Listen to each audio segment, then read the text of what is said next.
আসন্ন ত্রয়োদশ জাতীয় সংসদ নির্বাচন শেষে কে পড়াবেন নবনির্বাচিত সংসদ সদস্যদের শপথ?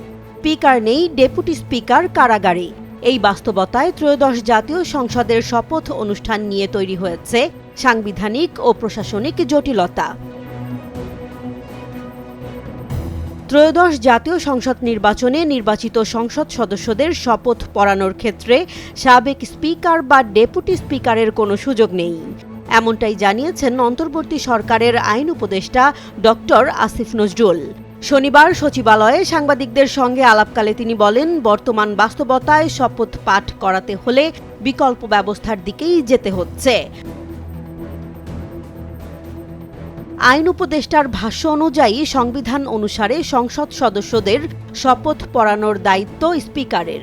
স্পিকার অনুপস্থিত থাকলে ডেপুটি স্পিকার এই দায়িত্ব পালন করেন।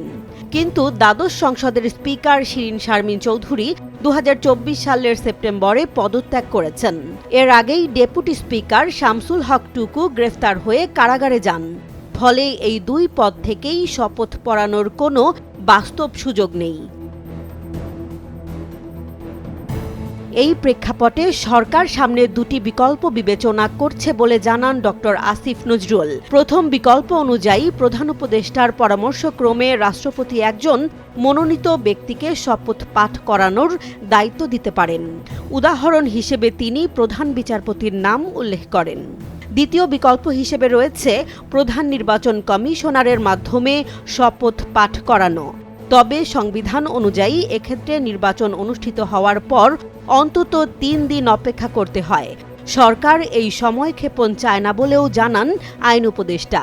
কারণ নির্বাচন শেষ হওয়ার পর যত দ্রুত সম্ভব সংসদ কার্যক্রম শুরু করার পরিকল্পনা রয়েছে। উল্লেখ্য, ত্রয়োদশ জাতীয় সংসদের ভোট গ্রহণ অনুষ্ঠিত হবে 12 ফেব্রুয়ারি। একই দিনে জুলাই জাতীয় সনদ বাস্তবায়ন নিয়ে একটি গণভোটও হওয়ার কথা রয়েছে।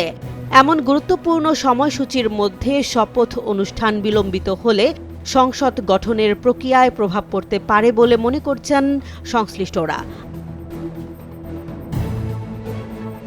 আইন উপদেষ্টা আরও জানান, শপথ সংক্রান্ত বিষয়টি এখনও নীতিগত পর্যায়ে রয়েছে। সংসদ সচিবালয়ের সিনিয়র সচিবের সঙ্গে আলোচনা করে সরকারের অবস্থান প্রধান উপদেষ্টার কাছে উপস্থাপন করা হবে। এরপরই এ বিষয়ে চূড়ান্ত সিদ্ধান্ত আসবে।